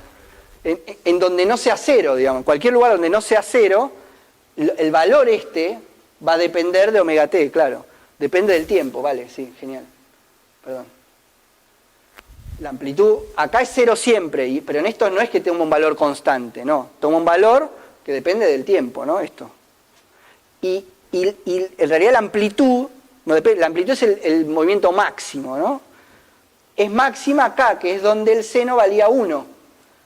Y en los puntos intermedios, entre donde el seno vale 0 y el seno vale 1, la amplitud toma valores intermedios. No es ni máxima ni 0, toma valores intermedios la amplitud del movimiento, ¿no? Yo sigo un pedacito de soga acá y tiene una amplitud intermedia, ¿no? Hasta ahí, hasta ahí, hasta ahí, ¿sí? Genial. Bueno, eso. Bueno, este punto no se mueve, ¿verdad? Este punto no tiene ni energía cinética ni energía potencial. Hay puntos a lo largo de la onda estacionaria que no tienen energía. Por eso las ondas estacionarias no transmiten energía estrictamente. No permiten llevar energía de un lugar a otro. Hacer trabajo de un lugar a otro. A diferencia de una onda de las otras, ¿no? La viajera. Yo hacía el chicotazo con la cuerda y este trabajo que hice acá aparecía allá. Bueno, acá no, ¿no? Hay lugares y lugares. Ustedes usan un microondas, ¿no? De rutina, digamos, seguramente tienen su casa, acá en el barco, calientan, qué sé yo. Quisieron calentar, pues seguramente, ¿no? Ustedes agarran un pedazo de carne, ponele, o algo que sea medio, un pedazo de tarta, qué sé yo, y lo quieren calentar. Y lo ponen, no sé, 1 minuto. Y lo sacás, ¿y cómo está eso? ¿Viste? Ahí comés y hay parte que te quemás, y después del bocado que sigue está congelado todavía, ¿no? ¿Viste? ¿Por qué? ¿Por qué? ¿Cómo es? ¿Viste? Porque si lo haces en el horno convencional, nunca pasa, es imposible que pase una cosa así. Que tan puntualmente haya lugares que se calentaron y lugares que te diría que casi ni los tocó el microondas, ¿no? Bueno, el horno de microondas funciona así. El horno de microondas tiene un cañón, le dicen, que emite las microondas. Las microondas son ondas de estas, ondas electromagnéticas, como la luz, pero que no las vemos simplemente. Y esas ondas electromagnéticas están destinadas a interactuar con el agua de la comida y ponerla a mover, básicamente agitarla. Y al agitarla, calentar, generar temperatura. Nada más que eso. Ahora, el microondas normalmente tiene, ¿viste donde tiene la luz por ahí? Está el cañón este que larga la microonda, pero sale un haz. Y el microondas está hecho de manera tal que ese haz se refleje y vuelva y se establece un patrón de ondas estacionarias dentro del microondas, entre la onda que sale del cañón y los reflejos, ¿no? Vieron que estas se podían ver como la suma de una onda y su reflejo. Entonces, cuando se establece esa onda estacionaria, porque pasa eso adentro del microondas, hay nodos y hay antinodos. Entonces, hay lugares donde no calienta. Y hay lugares donde recontra calienta. ¿No? Hay lugares donde pone a agitar, donde hay energía y pone a agitar, y hay lugares donde no. Por eso tiene el plato ese. Porque la idea es que entonces esos lugares no estén siempre en el mismo lugar, por lo menos del pedazo de comida, no estén tan constantes, porque si no, sí, realmente habría partes que quedarían congeladas como si no hubiera tocado nada. Bueno, esas partes en realidad se están moviendo, pasan por un lugar donde hay un nodo, después pasan por un lugar donde no, después vuelven a pasar por donde hay un nodo, otras no les toca nunca un nodo, y esas son las que más se calientan, ¿sí? Pero si ustedes ponen a calentar sin el plato que gira, van a haber partes que explotan y partes que siguen congeladas, ¿no? Pasa así. De hecho, yo tenía un horno que no viste que el plato es re caro, no sé por qué, vale un montón, vale como un horno casi, no sé. Y no tenía plato, y entonces lo usaba para calentar café, pero según donde ponía la taza, me lo calentaba más o menos, más rápido, entonces ya tenía más o menos estudiado dónde tenía que poner la taza, para que me lo caliente en el minutito que yo le ponía, ¿no? Eso es. Y sí, bueno, tiene un patrón regular, tiene un patrón regular. Había una página en una época que tenía experiencias así, pavotas para jugar, digamos, y agarraban el microondas, le sacaban estaba re divertido, le sacaban el plato y todo el mecanismo, dejaban el piso nomás, y ponían malvaviscos, todos acomodados. Háganlo, si no sé, capaz que cagan el horno, no sé. Digo que se le va a caer un enchastre, después lo van a... Pero bueno, capaz que está bueno, es divertido. Y cubrían todo el fondo de malvaviscos. Y le daban un toque de microondas, y entonces veías los lugares donde se fundían al toque y los lugares donde quedaban. Esos eran los antinodos y los nodos, ¿no? Se veía perfecto el patrón de la onda estacionaria. De hecho, medían la longitud de onda de la onda estacionaria, qué sé yo, estaba re interesante. Del microondas no, es de centímetros. Está en el orden de los centímetros. Claro, por eso se podía... No, porque si hubiese sido más chica, no la ves, ¿no? No, es del orden de los 2-3 centímetros. Entonces estaba bien en el piso del microondas.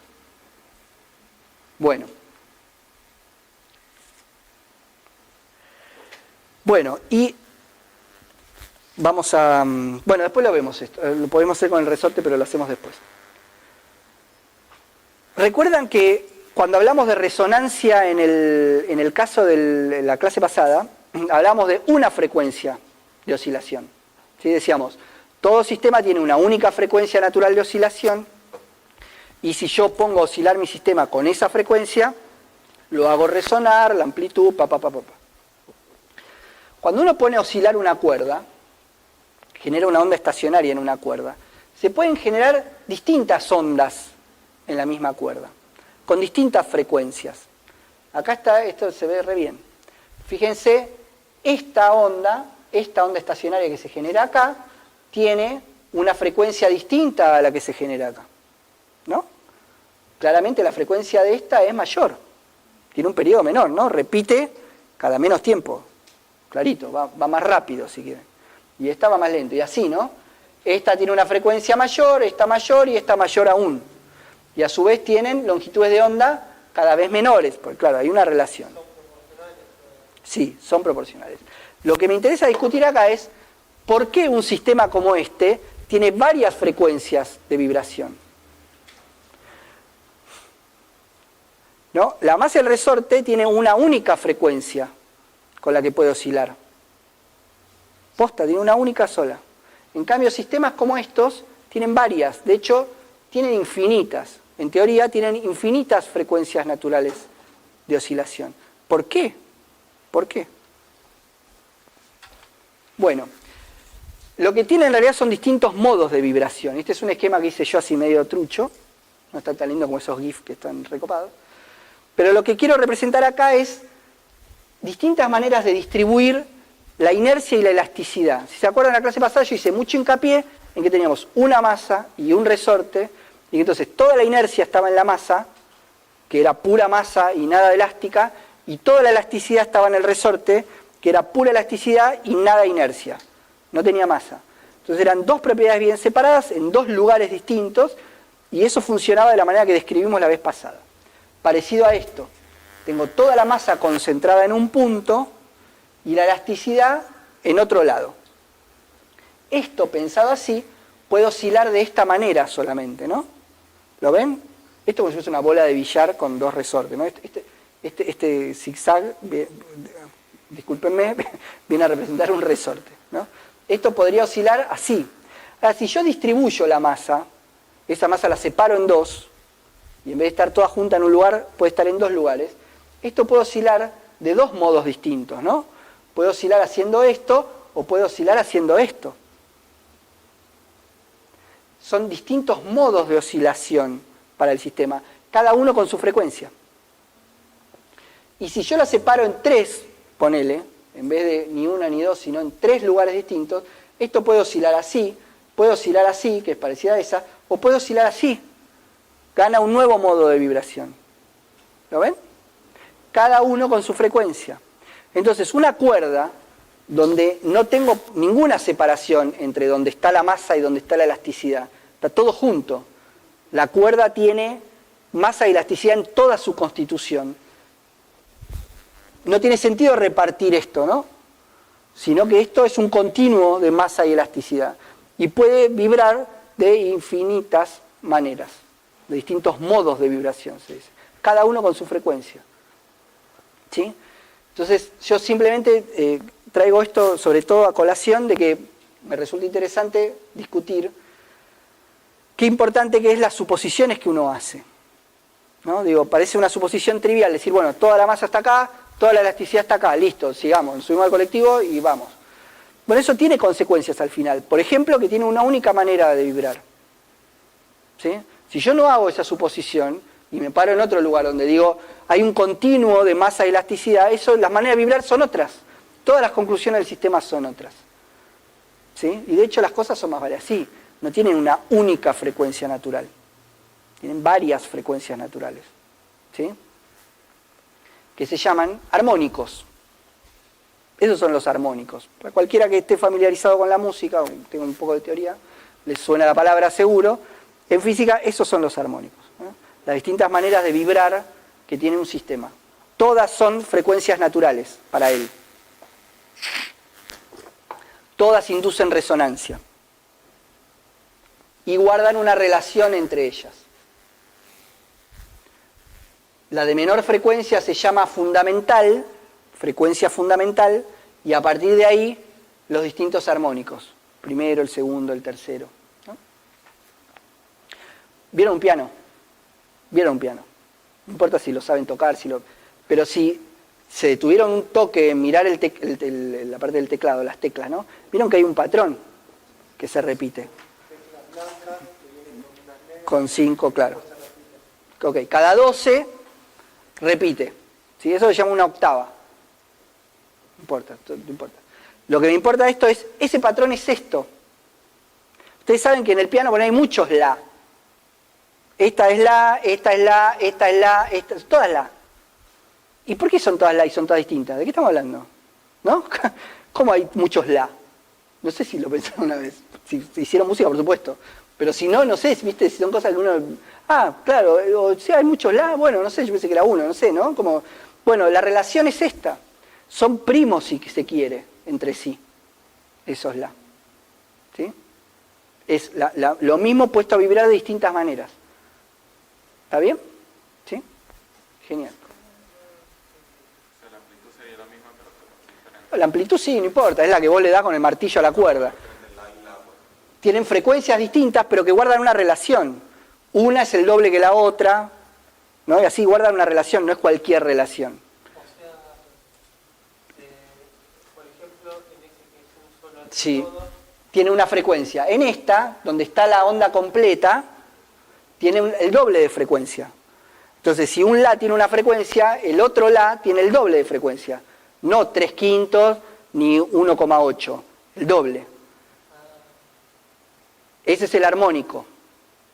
Y un mi tiene otra frecuencia, pero el mi que le sigue tiene el doble que ese mi. o sea, todos esos serían, por ejemplo, una misma nota. Sí, exactamente.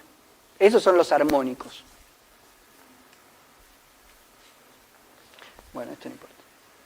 Bueno, entonces, como dice acá, si uno estimula a la cuerda con su frecuencia fundamental o alguno de sus armónicos, esa cuerda resuena. Ese es el concepto de resonancia acá aplicado en este contexto. ¿Sí? Digo, no hay una única frecuencia para poner a resonar un sistema, sino que sus armónicos también lo van a hacer resonar. En un piano, cuando uno toca una tecla, no sé si saben cómo funciona un piano. Bueno, algunos sabrán, otros no. Bueno, ahí tiene cuerdas. Es un arpa literalmente, tiene un montón de cuerdas, y cuando uno toca una tecla lo que hace es con un martillo golpea la cuerda. Listo. Cuando yo toco la tecla, golpeo la cuerda y el resto está apagada, se dice. Tienen el resto de los martillos que no están siendo golpeados por mi dedo, están apoyados sobre las cuerdas con un trapito, de manera tal que las apaga. O sea, no las deja vibrar, las sostiene. Si yo aprieto un pedal, háganlo, si no lo hicieron nunca, es re divertido para jugar. Boludear con estas cosas. Toquen el pedal que se toca con el pie derecho y vuelvan a hacer lo mismo y va a sonar completamente distinto. Eso es porque todos esos trapitos se levantaron y están todas las cuerdas libres a sonar. Y yo voy a escuchar que suena la que golpeé más todas aquellas que tenían alguna frecuencia armónica con esa que yo golpeé. Todo junto va a sonar, porque se van a poner a resonar. Van a resonar, se van a excitar, van a generar sonido también. De hecho, las puedo sentir vibrar. No, la que es de la propia.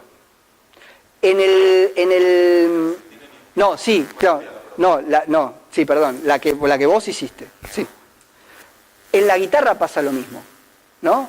Ustedes tocan una nota en la guitarra y si alguna otra de las cuerdas tiene la misma nota como frecuencia, van a ver que se mueve. De hecho, no solo la escuchás, sino que la ves y se mueve la cuerda. Hagan la experiencia. ¿Sí? Se usa para afinar incluso eso. Bueno, fenómenos de resonancia en cuestiones de sonido. Y ahora nos vamos a meter un cachito en sonido en el rato que nos queda, porque le vamos a dedicar media hora en 6 años de carrera a discutir algo de sonido, así como para tener alguna noción, ¿no? Mínima. Todo esto que vimos vale para cualquier tipo de onda. Todo lo que estuvimos discutiendo, vieron que traíamos ejemplos de distintos del piano, de un reflejo en un espejo, son todas ondas al final. Por eso funciona. La vez pasada, sin hablar de ondas también, cuando hablamos de resonancia, comentamos por qué uno sintoniza una emisora de radio, ¿no? Es todo lo mismo. Estamos hablando siempre de fenómenos ondulatorios. Pero las ondas pueden ser, se las clasifica en mecánicas, electromagnéticas o de materia. Esta clasificación es bien pavota, obedece a la definición. Mecánicas son las que se propagan en un medio material. ¿Vieron que dijimos? Una onda es la propagación de una perturbación en un medio material, de alguna condición de un medio material o de un campo. Bueno, si es de un medio material, son ondas mecánicas. Si es de un campo, son ondas electromagnéticas. ¿Sí?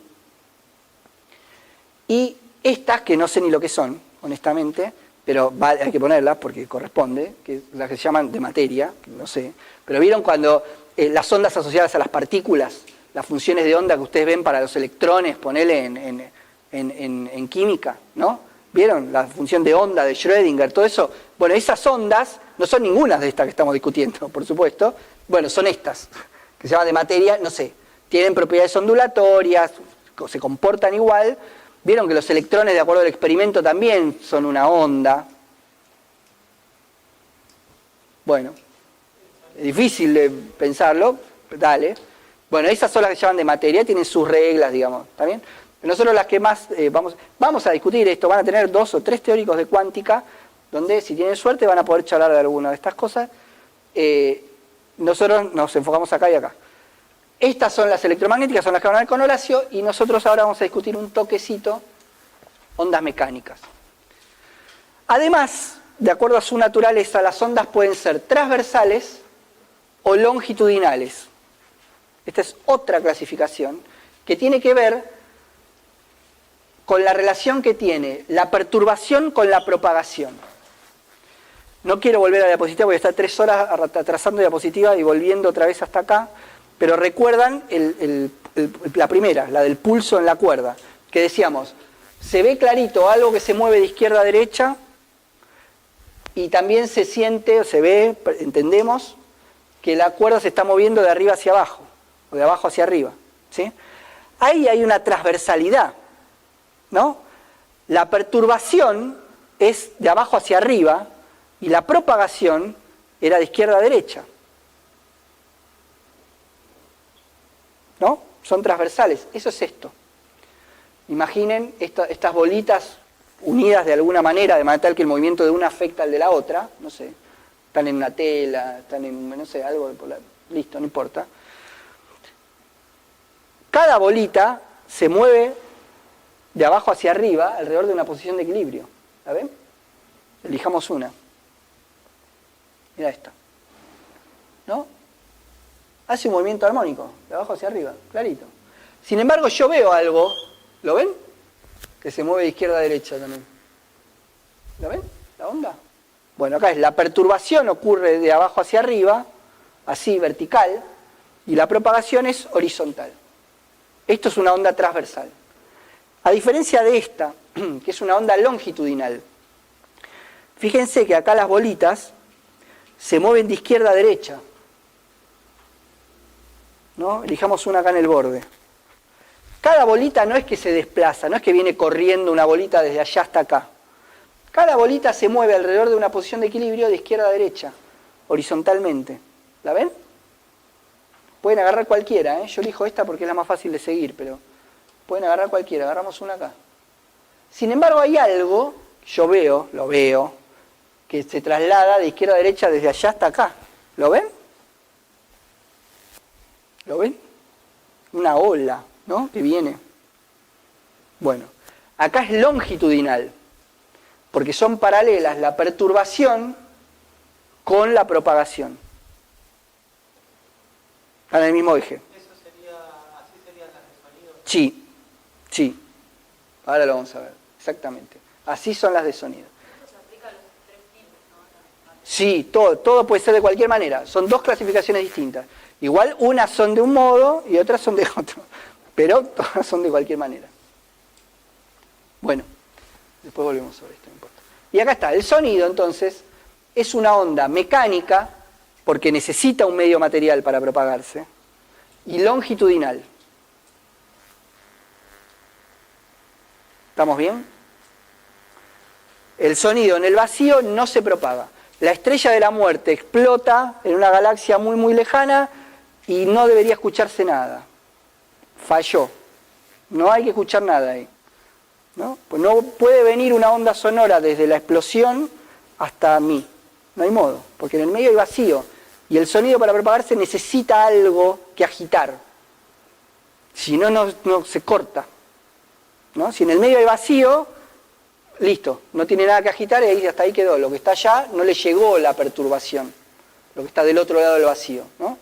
Ya hace muchos años que no voy, en el Centro Cultural Recoleta hay un lugar que se llama Prohibido No Tocar. No sé si ustedes fueron alguna vez, está buenísimo. Vayan de vuelta, jueguen, por lo menos yo fui hace como 20 años, me encantó, no volví más, no sé, por esas cosas de la vida. Y me acuerdo sobre todo de una sala que era como de acústica, no sé, está espectacular, había mil cosas que podemos charlar, no importa, pero con una cerveza, si no, no.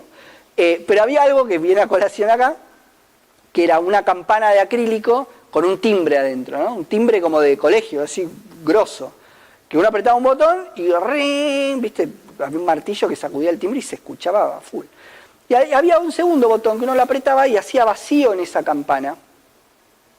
Había una bomba que empezaba a chupar el aire y uno sentía como el sonido se apagaba y en un momento no se escuchaba más nada.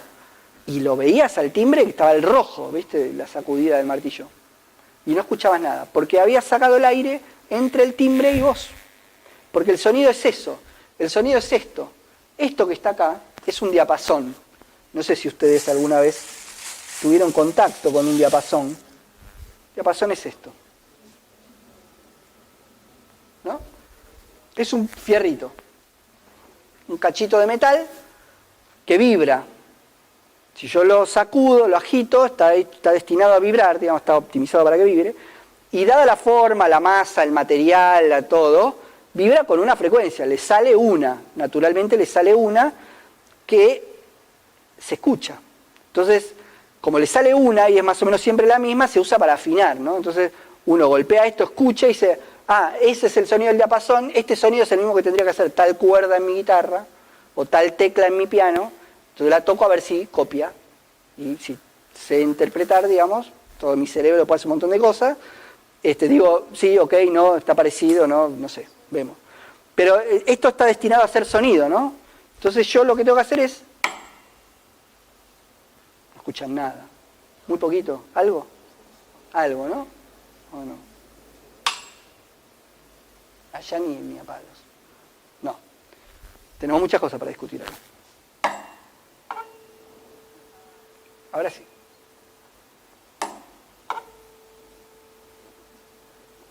Bien. Eso es esto. Cuando yo lo golpeo, esto es una cosa exagerada, por supuesto.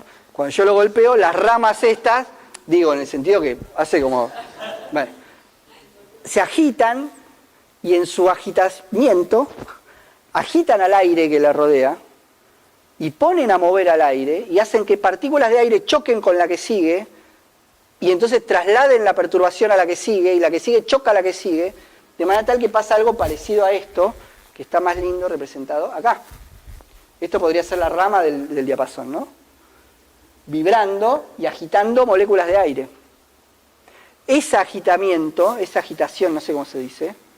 ¿Cómo se dice? Agitación, ¿no? Esa agitación llega hasta mí, porque hay aire en el medio, entre el diapasón y mi oído, que es el órgano específico para detectar este tipo de perturbaciones, y hay una tela, un pedacito de piel acá adentro que va a vibrar acompañando la vibración del aire. Porque una cosa empuja a la otra, todo vibra, como una especie de parche, va a vibrar, y en ese vibrar va a empujar toda una maquinaria que va terminando en una señal eléctrica que va a parar el cerebro y ya está, no sé. Pero la parte mecánica llega hasta ahí, ¿no? La cuestión de la onda esta que estamos discutiendo es hasta poner a vibrar el tímpano y una partecita mecánica de huesitos que vienen atrás. Después eso se traduce en una señal eléctrica, no importa, pero, o sea, sí importa, pero no nos importa a nosotros. Pero lo que necesitamos es poner a agitar el tímpano, ¿ok? Eso es lo que estamos tratando de hacer con esto, lo que hago yo con mi garganta, ¿no? Cuando yo hablo, ustedes hablan, cualquiera habla, al mover los músculos y los cartílagos que hay acá, pongo a vibrar el aire, ¿no? Pongo a vibrar el aire, y esa vibración se propaga por el aire que me rodea hasta que llega a los oídos de ustedes, ni más ni menos. Es un fenómeno ondulatorio. De este tipo, es una onda mecánica longitudinal. ¿Sí?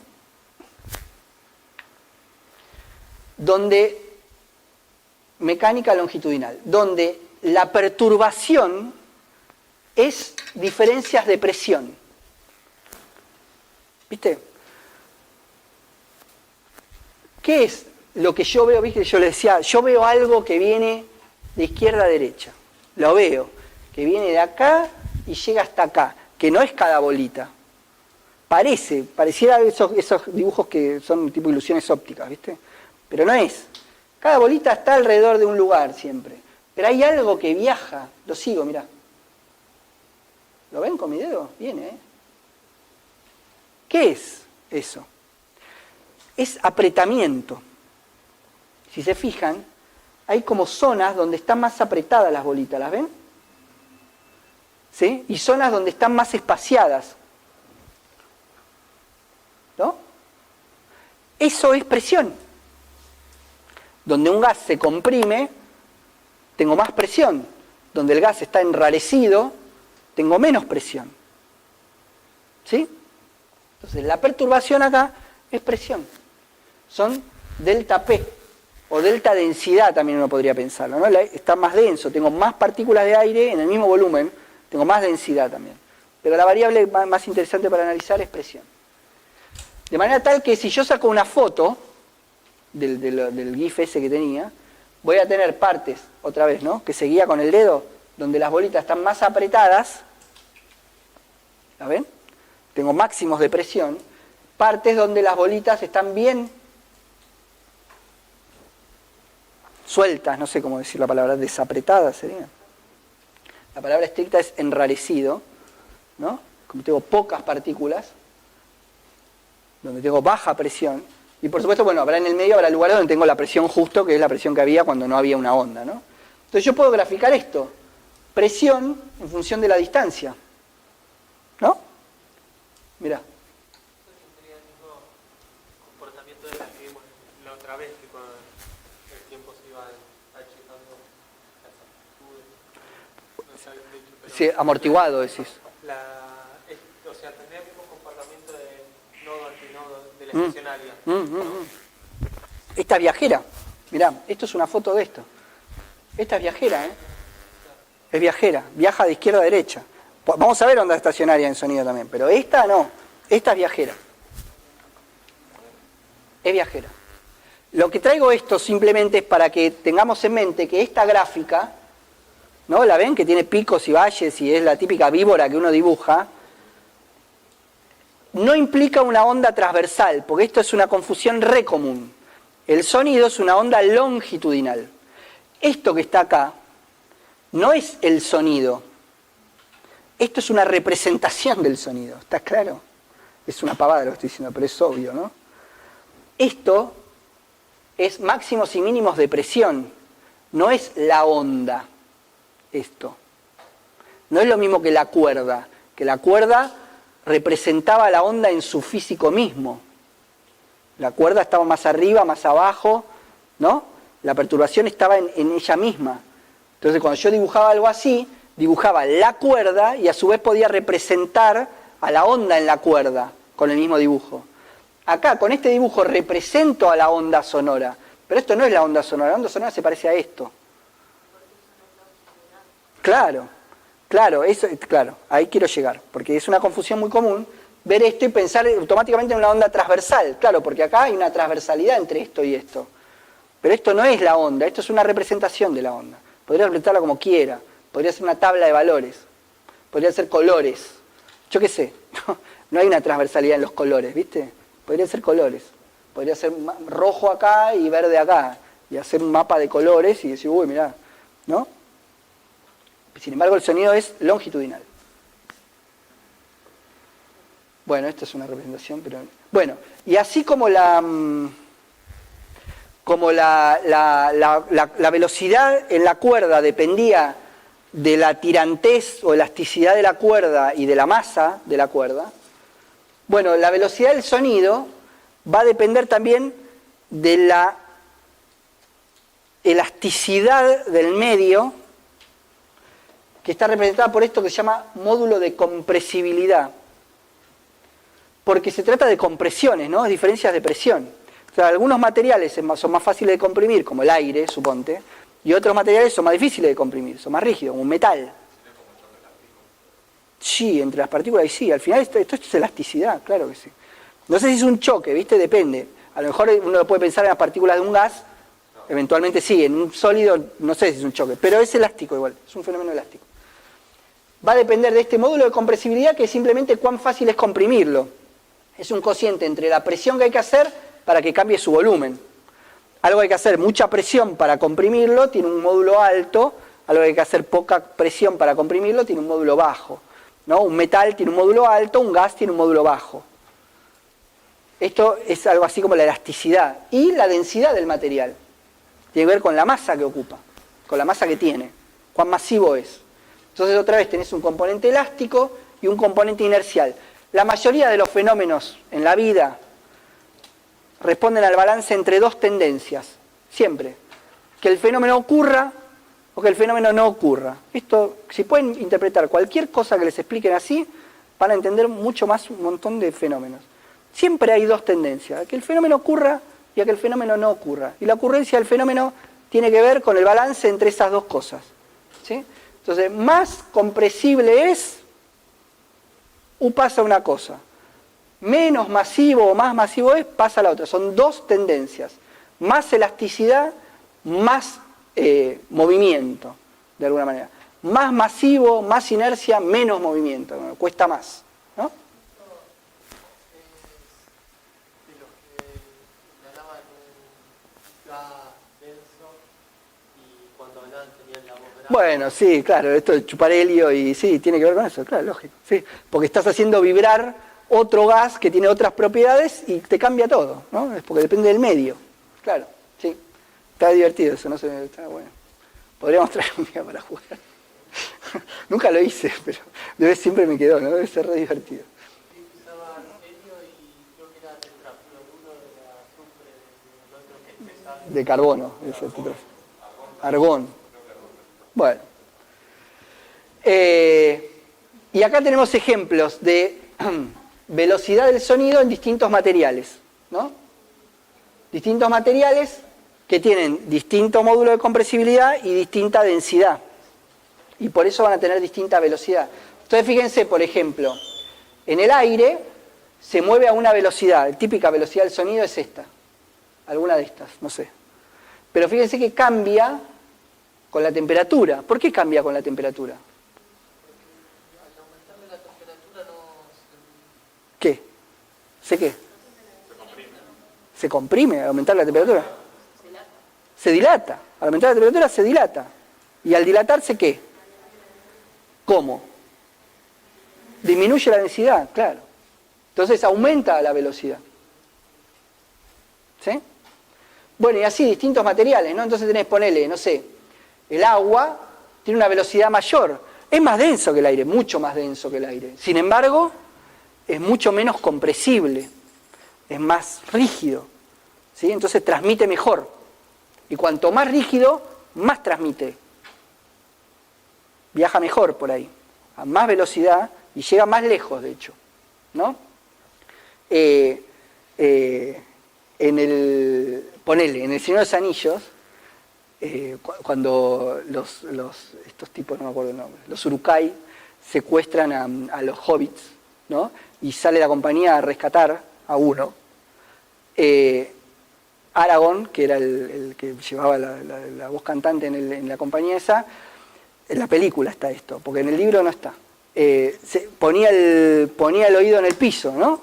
Y decía, están a una semana de distancia, bueno, qué sé yo, ¿no? ¿Por qué ponía el oído en el piso? ¿Por qué apoyaba la oreja? Se escucha mejor y pruébenlo. Yo me quería dormir en el aula magna, ¿no? Te querés dormir en una teórica aburrida en el aula magna y haces así y no te podés dormir ni a palo, porque ponés la oreja en la tabla esa y se escucha todo, es insoportable. Pruébenlo. La vía del tren, totalmente. Los pibes que van a cruzar el puente, no dan cuenta conmigo. Y antes de cruzar, por la duda, ¿viste? Escucha porque se escucha mejor. A veces todavía están en medio del puente y aparece el tren. Claro. Seguro, porque es más rígido, claro. Genial.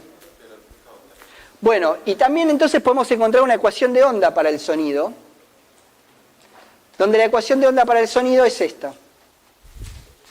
Es una onda viajera el sonido también, que tiene los mismos parámetros. Cambia acá algunas cuestiones, pero no importa, no quiero ahora. Tenemos re poquito, así que me interesa discutir alguna otra cosa más, me parece más importante. Como lo que llamamos intensidad de una onda. Vamos a discutir esta diapo y la que viene y ya estamos. La intensidad de una onda es un parámetro que tiene que ver con la energía que tiene esa onda. Digo, yo hablo, ¿no? Y seguro, o es de esperar que me escuchen mejor vos que Nacho, ¿no? Y si hubiese algo más lejos todavía, seguramente me escucharía menos aún. ¿Por qué? La longitud de onda es una propiedad del sonido, digamos. Todas las ondas tienen una longitud de onda. ¿Por qué? La pregunta es ¿por qué cuanto más lejos? Bueno, esa es una posibilidad. Pierde energía a medida que viaja. Por supuesto, es un fenómeno amortiguado, de rozamiento, se disipa. Ni vamos a tratar de analogarlo a un movimiento simple porque no tiene ningún gollete, para nada. Pero no es eso lo que estoy hablando, porque realmente se pierde poco. Para lo que decae, se está perdiendo poco. Es otra cosa la que pasa. ¿Por qué cuanto más lejos cada vez me escuchan peor?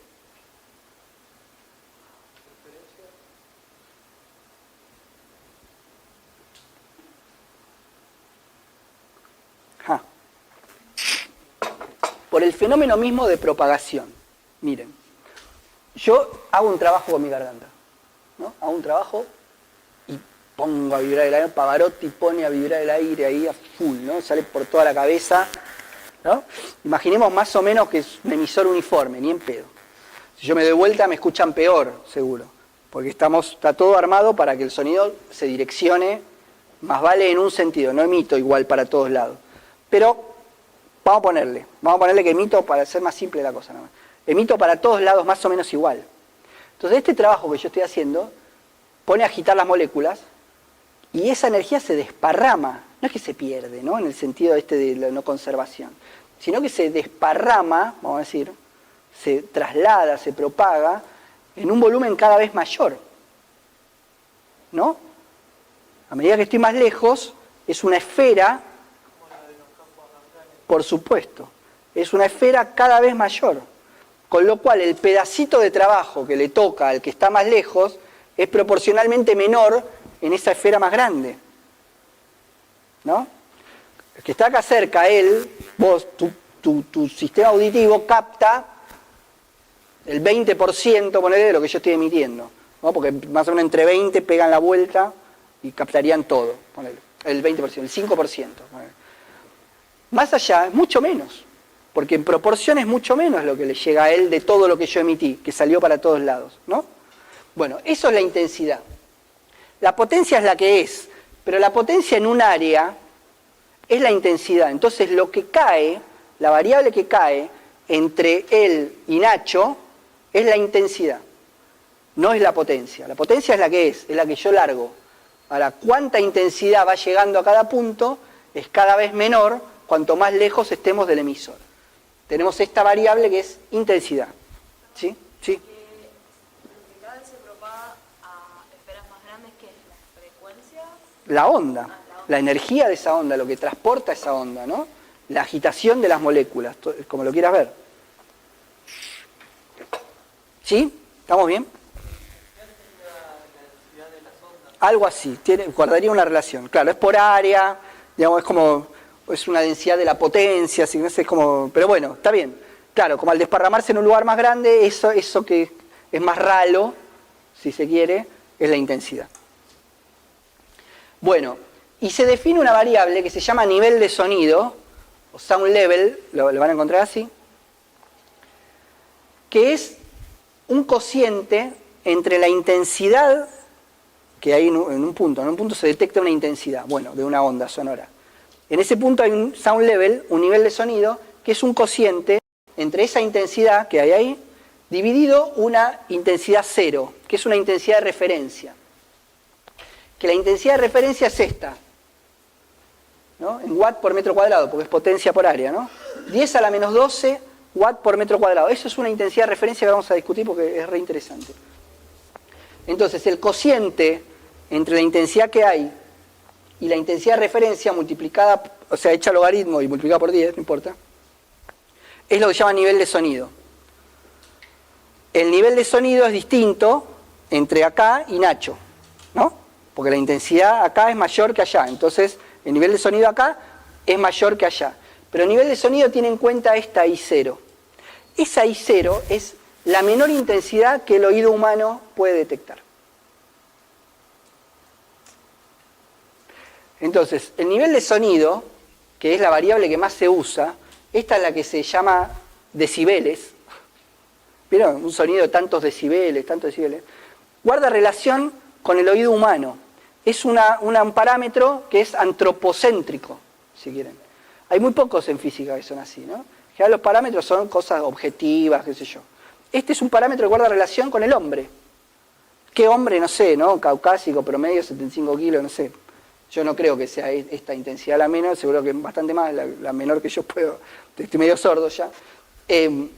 Pero digamos, qué sé yo, el hombre promedio detecta esta potencia, tiene este umbral, sonidos con potencias menores, con intensidades menores, perdón, sonidos con intensidades menores no los detecta, uno es sordo.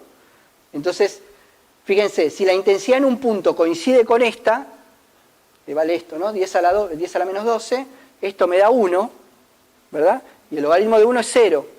Entonces, el nivel de sonido va de 0 para arriba.